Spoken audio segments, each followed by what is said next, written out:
நாங்கள் யார் என்று தெரியுமா? இந்த காணொளியை பார்த்து கொண்டிருக்கும் உங்களிடம் ஒரு கேள்வியை கேட்கிறேன். உங்களில் எத்தனை பேர் நீங்கள் ஒரு ஆசிரியராக வேண்டும் என்று கனவு கொண்டுள்ளீர்கள்? ஆம், உங்களைப் போல அதே கனவுடன் பள்ளி படிப்பை முடித்து, கஷ்டங்களுடன் கல்லூரி படிப்பையும் முடித்து, ஆசையாய் ஆசிரியர் படிப்பையும் முடித்தோம்.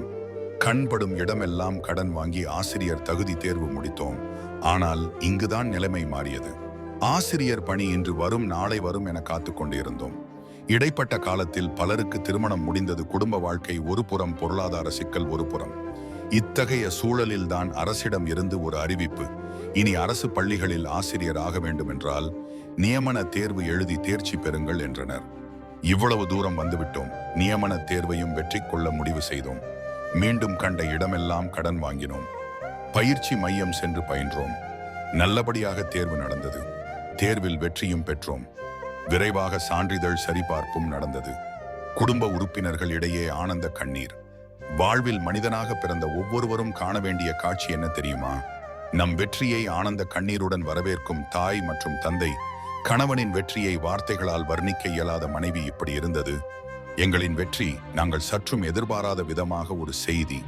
அது என்னவென்றால், நீதிமன்றத்தில் ஒரு வழக்கு பதியப்பட்டுள்ளது. அது என்னவென்றால், நடைபெற்ற பட்டதாரி ஆசிரியர் நியமன தேர்வில் சில வினாக்களில் தவறு உள்ளது என்பதால் வழக்கு பதியப்பட்டுள்ளது. இதனால் எங்களின் பணி நியமனம் தள்ளி போகின. நாங்களும் வழக்கு இன்று முடியும், நாளை முடியும் என்று காத்திருந்தோம். நாட்கள் நரகமாக மாறின. இறுதியாக வழக்கு முடிந்தது. எங்களுக்கு பட்டதாரி ஆசிரியர் பணிக்கான தற்காலிக தெரிவு செய்யப்பட்ட பட்டியல்கள் வெளியிடப்பட்டன. இம்முறை பயம் கலந்த மகிழ்ச்சி. ஏனெனில் தமிழ் பாடத்தில் ஒரு சிக்கல். அதனை தீர்க்க அரசு ஒரு புதிய அரசாணை வெளியிட்டது. அதுவும் சாதாரணமாக கிடைக்கவில்லை. அனைத்தும் தீர்ந்தது. விரைவில் கலந்தாய்வு நடத்தி பணி நியமன ஆணை பெற்று விடுவோம் என்ற நம்பிக்கையில் உற்றார் உறவினர் நண்பர்கள் மத்தியில் நான் ஒரு அரசு பள்ளி ஆசிரியராக உள்ளேன் என மகிழ்ச்சியாக கூறினோம். எங்களில் பலர் தாங்கள் பார்த்து வந்த இதர பணிகளையும் துறந்தோம். சிலர் கடன் வாங்கி துணிமணிகள் எடுத்து வைத்தோம். அது ஏனோ நாங்கள் எல்லாம் சபிக்கப்பட்டவர்களா என்று தெரியவில்லை. மீண்டும் ஒரு வழக்கு. இம்முறை வழக்கு பதித்தவர்கள் அரசு ஊழியர்கள் சிலர். நீதி அரசரும் தடை ஆணை கொடுத்து விட்டார். பாவம், அவருக்கு தெரியாது. இங்கு 3000 ஆசிரியர்களின் வாழ்வாதாரம் இதில் அடங்கியுள்ளது என்று. அது ஏனோ தெரியவில்லை. எங்களின் கூக்குரல் விண் முதல் மண் வரை யாருக்கும் கேட்கவில்லை. எங்களின் இந்த அவல நிலையை நகைப்புடன் பார்க்கும் உறவினர்கள் சிலர்.